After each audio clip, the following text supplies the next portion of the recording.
D'abord, la précision qu'il faudrait apporter, c'est que ces leaders qui ont été cités dernièrement et qui travaillent pour la mise en place de ce front ont commencé à se rencontrer, à se concerter dès après la tenue de l'élection présidentielle du 24 février 2019. Ce sont de grands leaders très soucieux du développement du pays, très soucieux des préoccupations des Sénégalais. C'est pourquoi ils n'ont pas attendu une évolution politique ou des événements politiques pour se concerter et pour avoir tout le temps des positions communes sur des situations précises. Donc ces concertations précèdent ce que vous venez d'évoquer. Aujourd'hui, il y a nécessairement une ouverture vers d'autres leaders politiques qui sont dans l'opposition pour consolider ce front et avoir un front beaucoup plus proche des populations, composé de hauts responsables, de personnalités qui connaissent l'État, qui connaissent la marche du pays, qui connaissent la marche de l'Afrique et du monde, est capable aujourd'hui d'apporter les meilleures réponses aux différents problèmes qui se posent à nos compatriotes.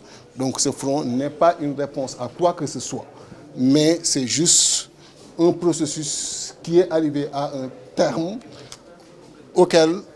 à partir duquel il fallait naturellement donc, parler de ça et ouvrir ce front, faire un appel à tous les autres leaders pour la consolidation de ce front composé de hauts responsables. Non, pour le moment, ce n'est pas encore officialisé, je le répète également. Donc, il y a d'autres leaders qui sont contactés, d'autres leaders qui sont intéressés.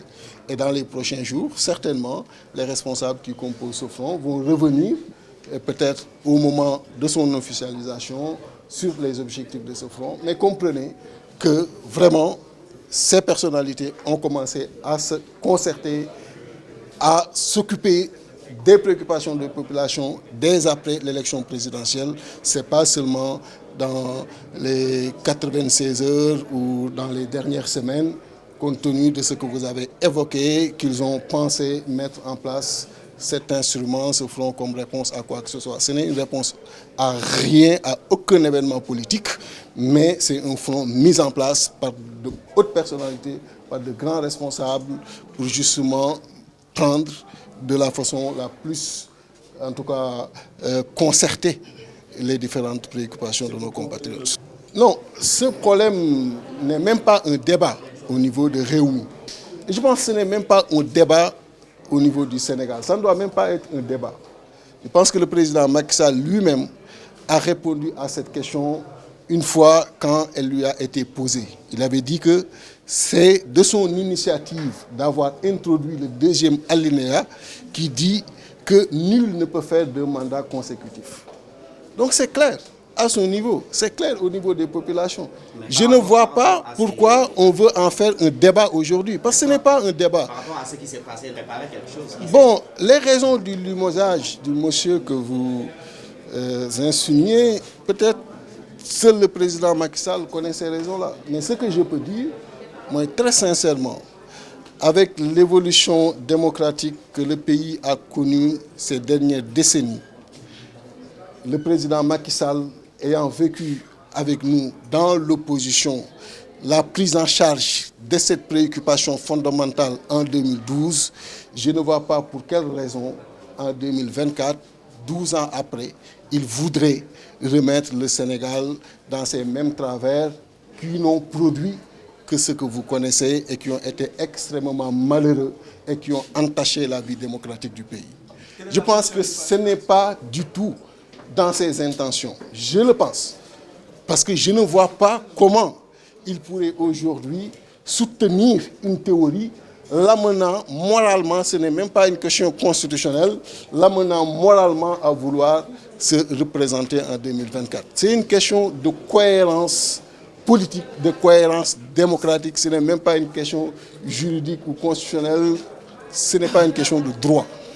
Et lui-même l'a dit, je le rappelle encore une fois, qu'il a introduit cette disposition pour se l'appliquer et que l'alinéa 2 dit très clairement que nul ne peut faire deux mandats consécutifs. Donc je reste persuadé que ça ne lui traverse pas l'idée en tout cas de vouloir faire un deuxième mandat ne le traverse pas. C'est ce qu'on lui souhaite, parce que très sincèrement, il faudrait qu'il comprenne que ce pays-là ne s'arrêtera pas après lui. C'est un pays qui va continuer à marcher et il ne faudra pas qu'il pose les germes d'instabilité profonde du Sénégal. Donc pour moi, ce n'est pas un débat. Pour moi, ce n'est pas une question. Il ne peut pas faire un troisième mandat et il ne le fera pas. Donc, je pense que sans vouloir m'immiscer dans la politique intérieure des autres pays, je pense que nous tous, Africains, nous œuvrons pour vraiment une meilleure démocratie dans nos différents pays, dans le continent. Et je pense que le peuple guinéen est en train, à sa manière, de prendre en charge cette question. Ce n'est pas à nous de nous immiscer dans la politique intérieure des autres. Mais en ce qui concerne le Sénégal, nous avons toujours fait preuve de maturité, nous avons toujours montré une certaine avancée, nous avons toujours marqué une avance sur les autres du point de vue de la démocratie. Et je pense qu'il y a lieu de consolider ces orientations à travers ce que nous venons de dire concernant le troisième mandat, évoqué ça et là pour le président Macky Sall, ce qui est impossible. Et je reste persuadé qu'il ne le fera pas et que ce n'est pas dans ses intentions. Non, vous savez, le président Idrissa Seck, d'abord, il faudrait comprendre que c'est un homme d'État achevé. C'est quelqu'un qui a eu à occuper énormément de stations politiques. C'est quelqu'un qui a fait plus de 30 ans d'opposition. C'est quelqu'un qui connaît les temps politiques. C'est quelqu'un qui connaît les événements, leur ampleur, leur importance. Et par conséquent, quelqu'un qui sait choisir ses moments de communication. Et ça, c'est une donnée fondamentale à prendre en compte. Il ne s'agit pas de s'agiter tout le temps. Il ne s'agit pas d'occuper l'espace politique tout le temps. Les Sénégalais connaissent leurs leaders politiques. Les Sénégalais connaissent leurs dirigeants politiques. Et chaque Sénégalais sait apprécier l'engagement de chaque dirigeant politique.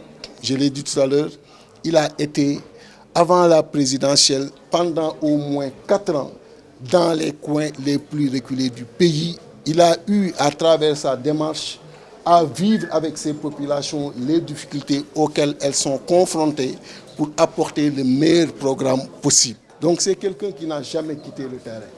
Mais on sort d'une élection présidentielle, ça fait même pas 6 mois. Ces problèmes qui sont agités, ils étaient là avant l'élection présidentielle. Et aujourd'hui, c'est quelqu'un, je le dis encore une fois, qui ne s'absente pas. Il est là dans le pays. Vous venez de découvrir qu'il y a un front qui est en gestation et que ce n'est pas seulement ces dernières semaines qu'ils ont commencé à se voir, mais dès le lendemain de l'élection présidentielle, ils étaient en concertation sur des sujets d'intérêt majeur. Donc c'est quelqu'un qui est en action.